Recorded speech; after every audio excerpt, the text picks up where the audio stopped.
Hello, everyone, and welcome to another episode of Church Coffee, Christianity, Conservatism, and Culture. Today I'm joined with John Nafziger, who's the Executive Director of Child Health Partnership here in Charlottesville, Virginia. John, welcome to the show. Good morning, Rob. It's great to be here. I appreciate you having me on. Absolutely. First and foremost, how do you take your coffee or any type of other caffeinated Yeah, beverage? I'm afraid I'm going to get started off on the wrong foot here because I'm not a coffee drinker, actually. I drink large amounts of iced tea, Good and Southerner, good Southerner. even in the winter, I tend to not drink a lot of hot drinks. So I take it mostly unsweetened. Happy to have a little other flavor in it, peach or raspberry or something, and enjoy a good Arnold Palmer as well. So. Well, that's strange. Almost the other medical or medical adjacent professionals we've had on there have said that, they're a minimum three a day coffee drinkers. So you're not an outlier. We've had plenty of people do tea or soda, but why don't you give us a quick story for the listeners, your biography, and especially how you came to Child Health Partnerships? I have been in the Charlottesville area for over 30 years now. I grew up in Ohio, but made my way down here. Short version is my wife's from Harrisonburg, and I ended up in Virginia. But I grew up in the Mennonite church. I'm not a member there anymore, but not like Amish conservative plain clothes. But in a culture and faith that really had a strong emphasis on kind of service to the community and service to the world, and that kind of got stuck in me. And so Virginia, and now for over 35 years, I have been part of the Quaker Faith Society of Friends and am here in Charlottesville. But I landed here, bumped into a job working in with childcare and early childhood issues with United Way originally here in Charlottesville, and was took on broader responsibilities, but was with the United Way for 18 years. Did a 3-year stint at the Community Foundation here in town, again, kind of working on the same sorts of human health and human service and social issues, and then had the good fortune to land at Child Health Partnership, and have been here just over 10 years. So it is, I think that's kind of been I did not grow up knowing what I wanted to do and wanted to be, but has been a good career of having the opportunity and the blessing to be of service to the community and people in it. So. And now a quick word from our sponsor. Dave and Tucker started D&T Mobile Detailing with one goal: deliver top quality car care you can count on. What began as a summer project has grown into a thriving business, thanks to the support of our amazing clients. They've built D&T on hard work, honest feedback, and serious attention to detail. They bring premium detailing straight to your driveway, convenient, reliable, and always done right. Experience the D&T difference. Book your appointment today. Contact available in the show notes. And now, back to the show. You've already mentioned your Quaker faith and just now the service to the community. Is that service? I know that's very much a kind of on the ground focal point of Quakers, along with Methodists and a few other parts, the lowercase s, lowercase j social justice aspect of those denominations. Is that what Yeah, kind of fuels you a little bit? yeah, I think there are a lot of Quakers that think about it in terms of kind of combining the inward spiritual journey, making sure you focus and have that time to go inward and listen for the Spirit and have that kind of experience, but that you don't just stay there. Then you take what you've been given and what you have and take that out into the world too. And that can mean obviously many different things. Yeah, I think it's pretty common to try to connect those two, to not think about faith as something that's just personal or individual, but kind of feeds out into the rest of your life and into the world. Go make disciples of all nations. And Jesus fed the poor and healed the sick. So thank you for doing that at your job, and hopefully lots of other people are doing that in smaller ways. One of the Yeah. ways I've found out about Child Health Partnerships was actually because of the local care portal that my church is a part of, and I know lots of churches Correct. are. So I know you guys are not just doing stuff in-house, you're also connecting people, which is a great way to. Yeah, and I'll obviously talk more about specific things that we do, but we partner with a tremendous number of groups in town, both health providers and hospitals and doctors' offices and other health providers, as well as social service kind of agencies. But we also do have a lot of faith partners as well. Long-term relationships with Westminster Presbyterian and Grace Church Keswick, St. Paul's, Church of Our Savior, Congregation Beth Israel, and a number of other folks. So it is, and I think in thinking about sort of the topic for this, not just me personally, I think when both working here, but honestly in my other jobs locally as well, particularly at the United Way, there were people, they were not groups that were started as faith-based efforts, but they've always been groups that have a lot of people that are people of faith working there and bringing that to the reason that they're there. It is not, the nonprofit sector really does play out differently. We have to make a living for ourselves, but you get people who are kind of consciously, in many cases, not going into business, kind of not maximizing how much money you can make first. And not to say, I know, I mean, that certainly is not everybody's approach to business either. There are people in business that have really strong social missions as well. But it is something that I interact with kind of regularly day to day is people who bring their faith and their beliefs along with them and make that part of their daily work. As one should. And now we'll take a break with a word from our sponsor. Located just 10 minutes from the Virginia Horse Center, Primetime Equine specializes in providing premium, custom care for your retired horse. Regular full board care is also available. With 2 barns totaling 25 stalls with multiple hot-cold wash stalls, heated tack rooms, and 9 paddocks and fields, Primetime Equine welcomes all breeds and styles of riding. For more information, see the show notes. And now, back to the show. Why don't you give us a little overview of Child Health Partnerships, its creation, its maybe evolution, and that'll lead into our next question, but creation and evolution. Sure. Well, we're excited. We're celebrating our 35th anniversary this fall, so we're just getting ready to kick that off. We are a Virginia-based, Virginia originated initiative. Started off here as a public-private partnership between the local health department and a community nonprofit, the Community Action Agency.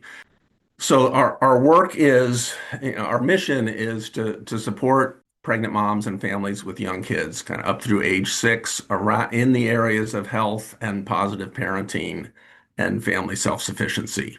So that can look a lot of different ways, but in broad strokes, and these are all families that face challenges, economic challenges, other health challenges. Some of them have babies and young kids with complex, significant health issues that we're helping them to learn how to manage those. We have other parents that just don't have any support system, maybe came out of foster care, don't have a support system and don't really have a model of how you parent, what good parenting looks like. So those are 2 of the pillars. And then the third is just knowing that whatever else is going on for those families, whether it's struggles with housing or food or paying their utilities, you mentioned Care Portal, any other number of things that there is sort of the immediate concrete need that they're dealing with to support their families. Yeah, I know through talking with the executive director of Loaves and Fishes, like the number one stretched resource in not only in Charlottesville immediately, but Albemarle, the surrounding area is rent. So if you can help out in other smaller ways, like through Care Portal or through Loaves and Fishes or anything else that allows them to be able to center more of their economy, their personal economy, their checkbook on their That, rent. that's right. And for our mission and what we do is also knowing on any given day what parents are going to be able to give to their kids and invest in their kids does relate directly to how much stress they're under, what their financial challenges are, what they're, if they're worried about where they're going to live, it's much harder to be thinking what are my baby's needs and how do I help their growth and development. That's our approach in terms of the services, how we function. We are what's known as a home visiting program. Basically, all our services we take out to families where they live. And that means that childcare is not an issue for the families, transportation is not an issue, and it's in an environment where we can get to know the families, build trust, build a relationship that you really can't do.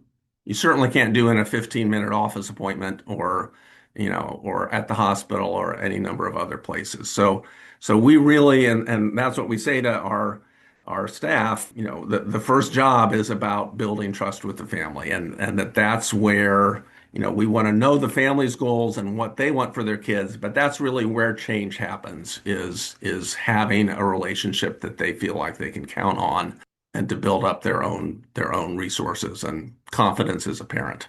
And kind of the second part of the last question, what does Child Health Partnerships do for the Charlottesville area in general? So like, give us a kind of overview of, you already mentioned some of the work you do, but give us some of the specific services that you offer Yeah, so and the structure of what we do that just I think is worth mentioning is each family. So we work with individual families.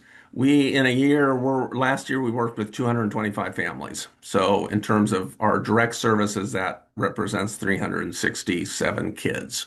So while we individualize that service very much, it is a broad reach, and we are in Charlottesville, Albemarle. We also serve families in Fluvanna and Louisa counties. What we provide and the mission is to help these families with their children's health and well-being. The real critical point is that this is the age where that is the most important.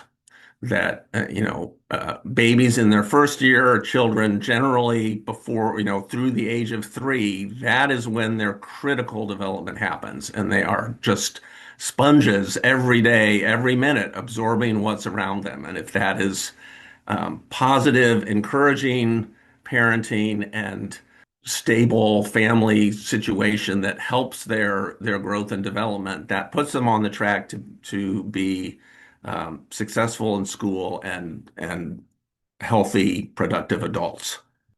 Likewise, if they don't, that can be the source of lots of struggles and challenges for kids later on when they arrive at school and beyond. So it really is this, there's been a lot of research. It's well established that in terms of brain development, 95% of that happens in those first few early years. And if it is supported well and happens well, then that is a foundation that will carry these kids through their lives. And if it doesn't, then again, it's not like all is lost, but those challenges become much greater. So we have community health nurses and trained family support parent educators that go out to the families typically twice a month. Most of the visits tend to be about an hour and bring resources, provide education. We do lots of screenings to make sure kids are on track, and if not, to connect them with the resources and the things parents need to be better parents. And what would be some small but effective resources that help parents be better parents? yeah, so one of the things that we do regularly with families is developmental screenings, which are pretty simple tools that families can do for themselves. Many of the families we work with can use a little help to do that, but that just tells you based on age, is your child in sort of the range they should be at? Kids all grow and develop differently. It's not like there is an exact, this is what everybody should be doing at 6 months, but gives you a range and sense. And children, if a baby is not there, there are often simple things that can be done to catch them up. If that's not recognized and those things aren't done, then they can keep falling further and further behind. So developmental screenings are one of them. We have I said we have nurses that go out and do a whole range of health education, a lot focused on nutrition, how to access food resources, understanding.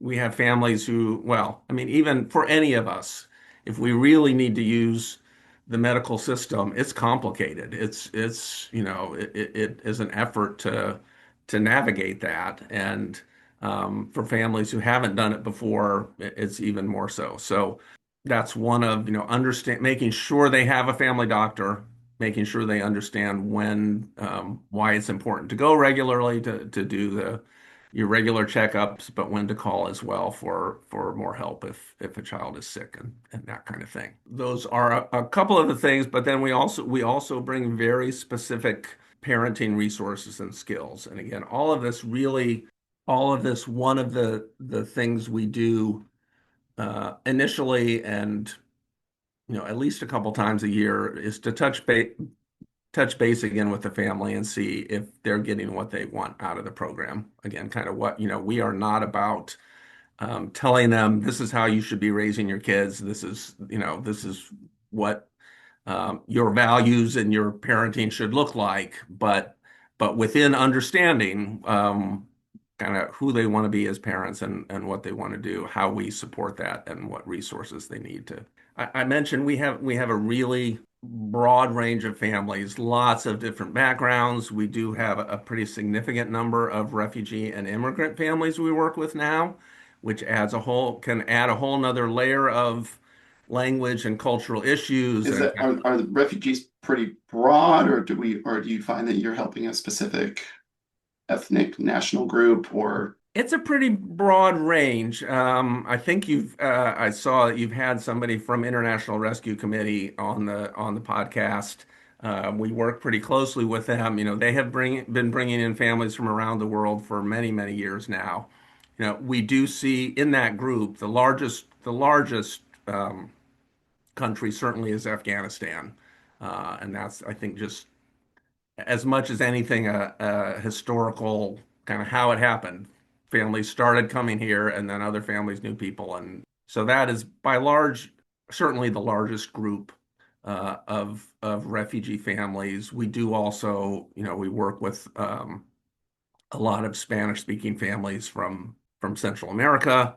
I think from Venezuela now is certainly one that has grown in the past few years. But really I have not looked lately, but typically we're working with families from close to 20 different countries and at least that many different languages. So but again, they're folks that have either come in as refugees and resettled here. A lot of them now, their children are citizens and going to be part of the school system, and it really, I think, is a benefit to the community to help them understand the community and help integrate into our community. I know you haven't been there for all of Child Partnerships time, but can you do you know if there's any been substantial changes of number and statistics since you've been there? I mean, Charlottesville area has grown, so I can only assume that your numbers have grown with that. But yeah, is there correlation causation to the growth, or maybe just because you've gotten more funding so you can help more people? But in I guess a better way of asking is what ways have you grown? Yeah, so we certainly, over that 35 years, we've certainly grown. The program started with 4 staff, and now we have 21. So there's definitely been growth. I think some of that in terms of numbers. I think what we've also seen, and even in the time that I've been here, is a real increase, honestly, in the challenges that families face and the amount of support that we're trying and needing to give to families. And that is, a good deal of that is financial. We are still figuring out kind of all the impacts of the pandemic over the last 5 years and families coming out of that it's been, we had a stretch where our in-person home visiting service for a year or a little more was all virtual and by phone. And I think we still see that there are a lot of families who feel weirder about people coming into their homes than they did 5 years ago. I think due to the pandemic.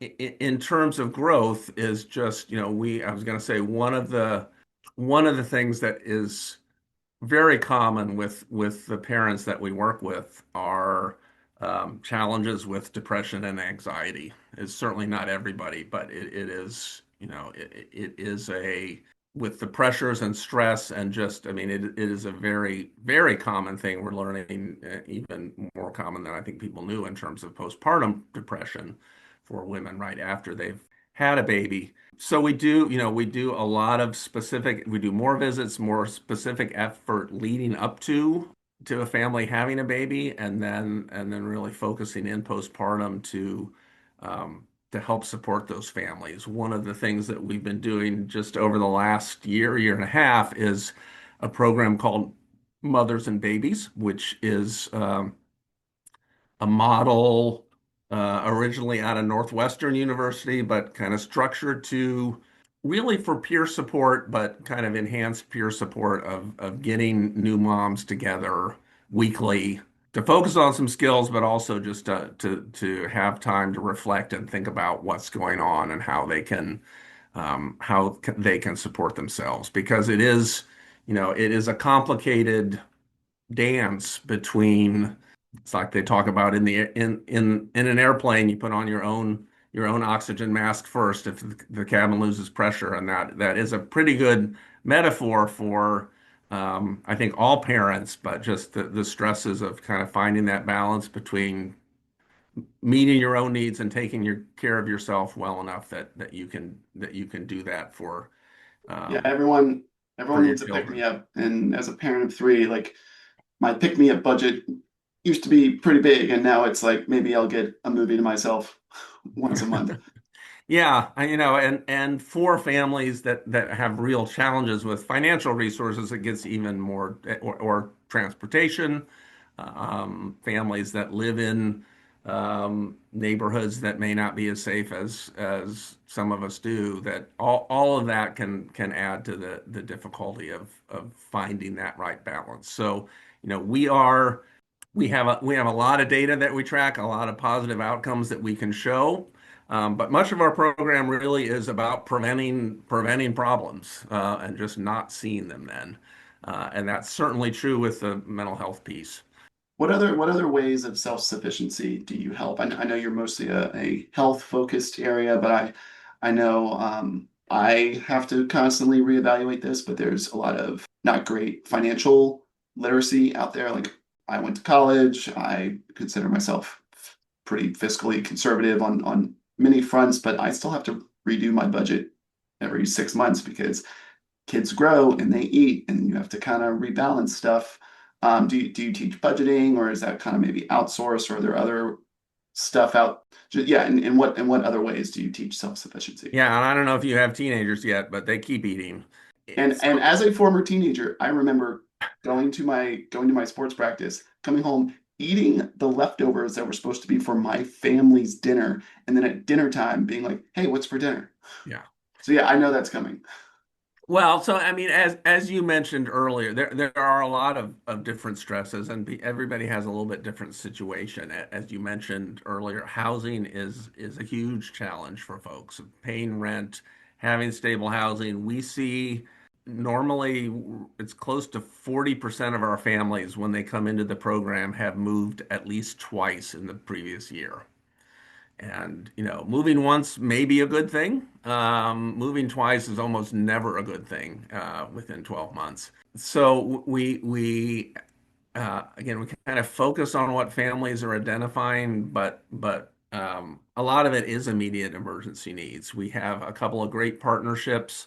We work a lot with Loaves and Fishes. You mentioned them, but with the Emergency Food Network, they've worked with us for several years, providing a number of food cards that we can give out to families in real emergency situations. I mean, staying with that example, we work hard I mean, in all the areas, but food's a good example of, maybe this month take an emergency food card.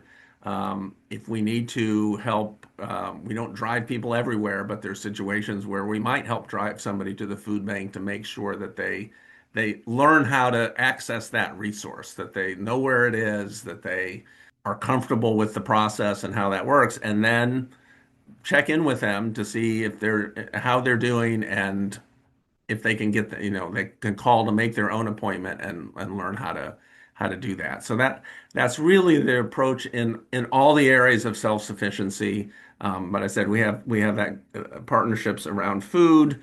We pretty regularly have donations of coats in the fall and winter to the families. You know, if you've got young kids, their coats are typically good for a year and they've outgrown them. And connecting with folks around school backpacks. Again, the kids that we serve are some of them are kindergarten age, most of them are younger, but often the families have older siblings and need that kind of resource. And it all helps. We have Church of Our Savior. I think that partnership probably goes back 25 years that they do regular meals for 20 or 25 families a year at Thanksgiving and Christmas and Easter.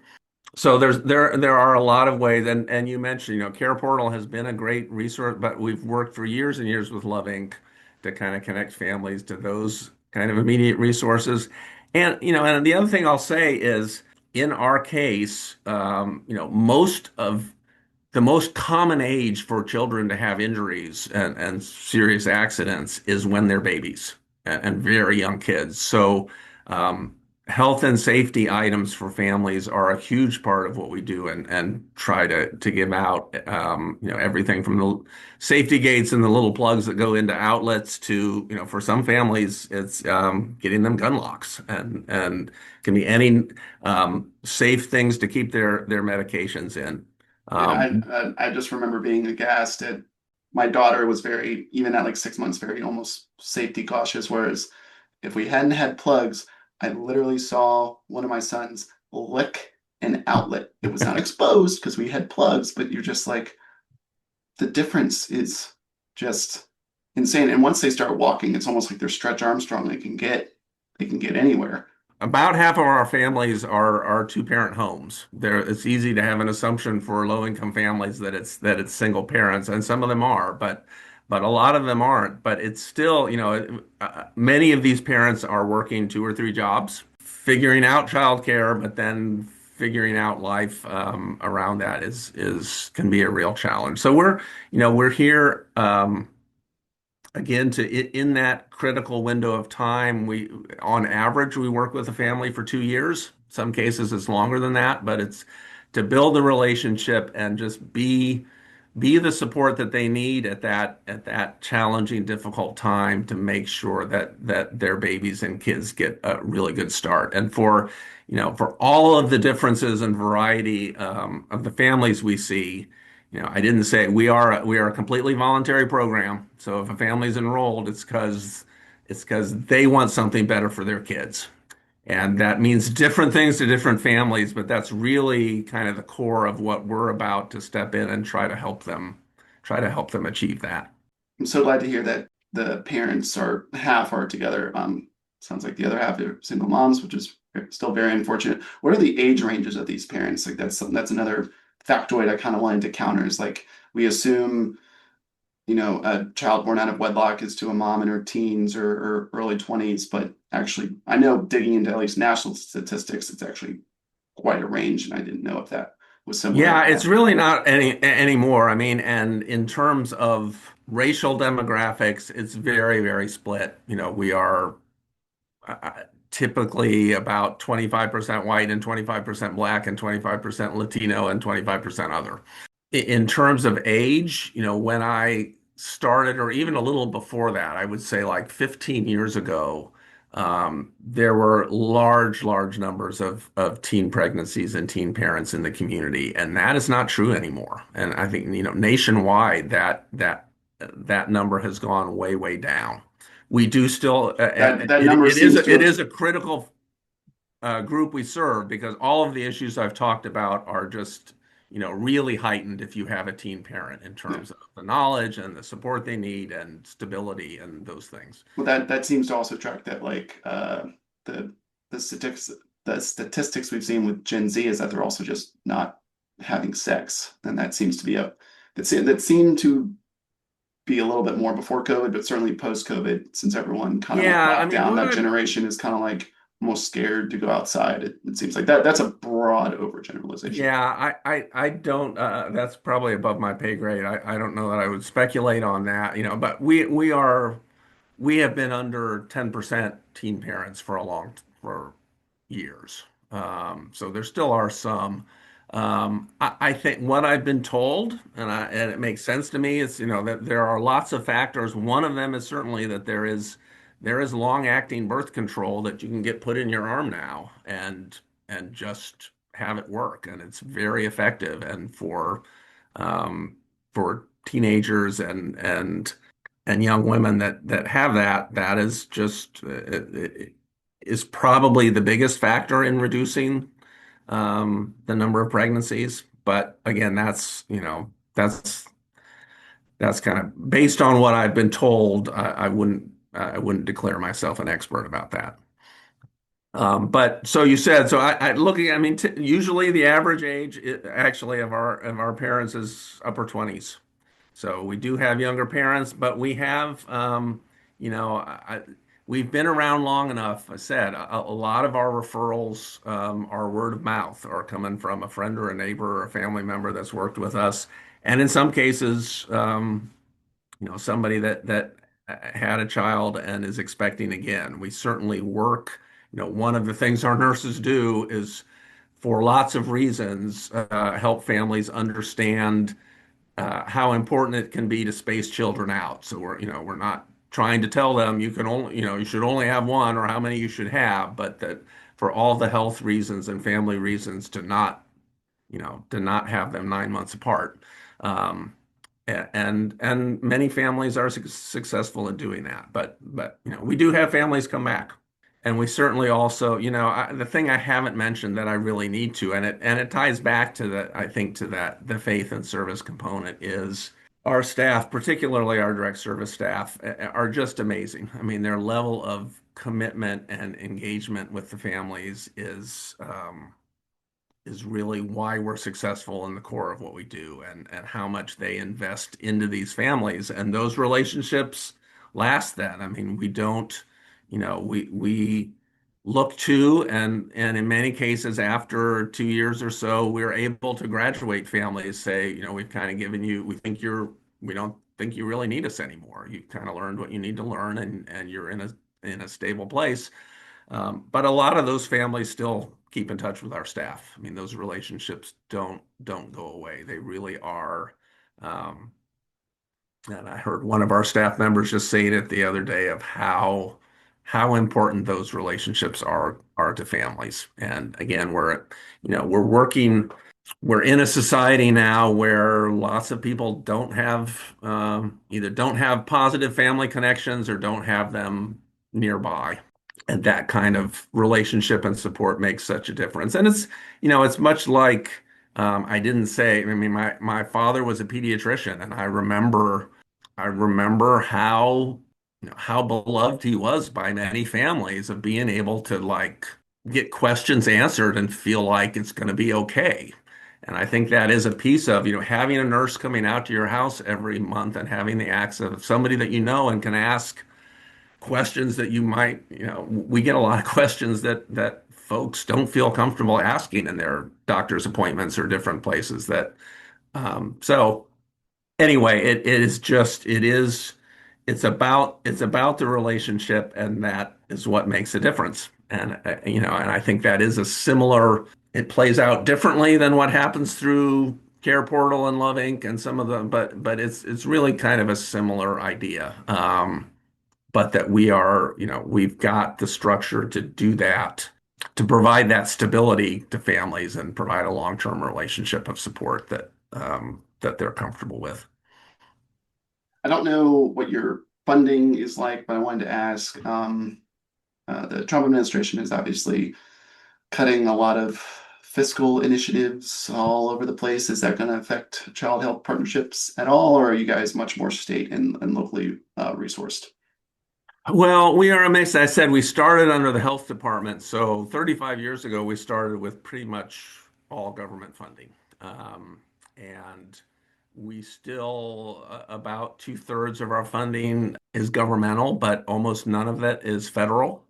So most of our funding comes from our local governments. And so our local residents and taxpayers, and it is we something we really appreciate, and we feel like it's a huge service to the community. I think the governing bodies often see it as, we're a prevention program that is helping kids not require as many resources when they get to school, or keeping them out of the social service system and that kind of thing. So, but we have transitioned and needed to transition. So about a third of our funding, we have to raise from private sources. So as I mentioned, there are quite a few churches and faith communities that support us, a lot of individuals, certainly local foundations. We do get some state funding as well. We are part of a state network and a state model. There are other regions that have a similar kind of service that they offer to families.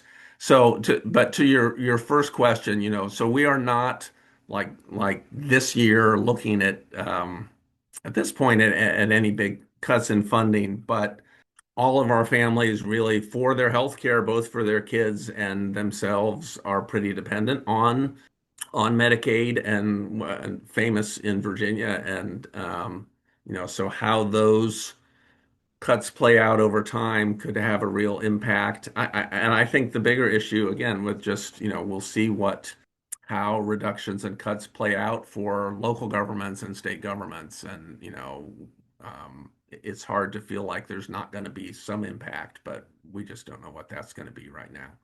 In that combination, I mean, we certainly think of all our funding in kind of the same way, that it's the community providing it. The community provides it in different ways, but that's just we've always been reliant on the community to provide this service, and we're kind of part of that community network, and our community has felt is important to offer to families that need support to help their kids get started well. And so there isn't, we don't have a big endowment or anything. So year to year, we're going to be dependent on the community, but honestly, I think that's kind of the way it should be.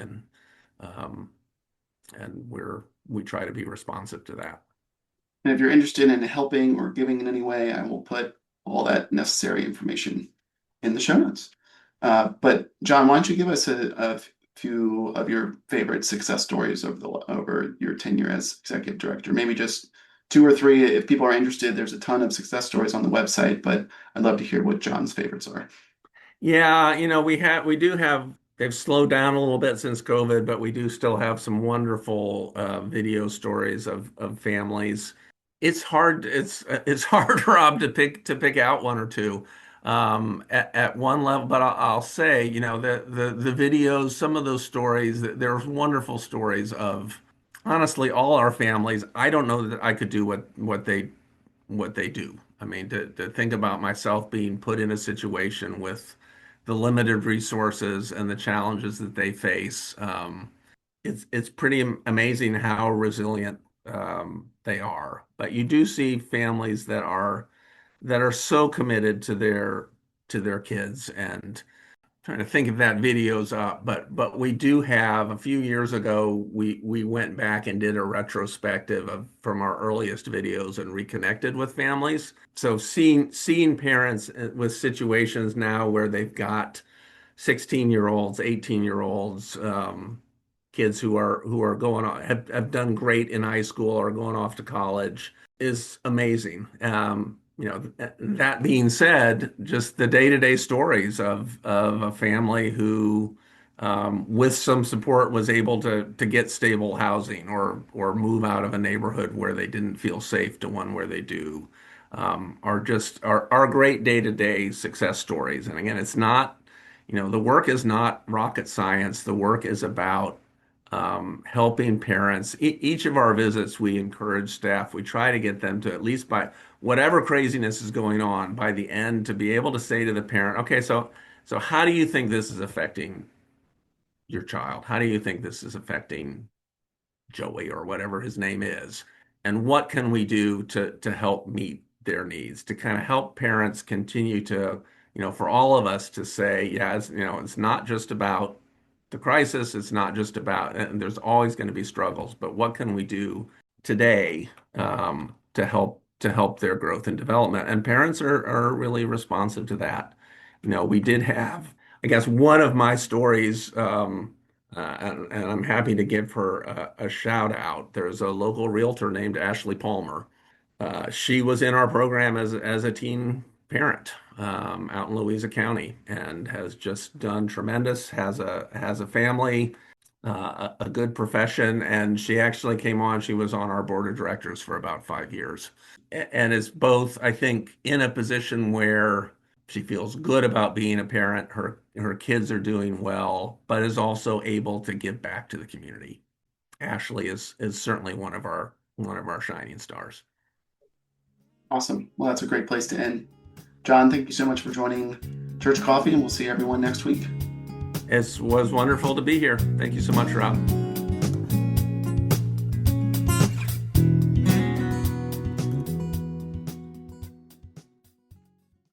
Our album art was done by my wife, and our theme music was composed by TJ Stokes.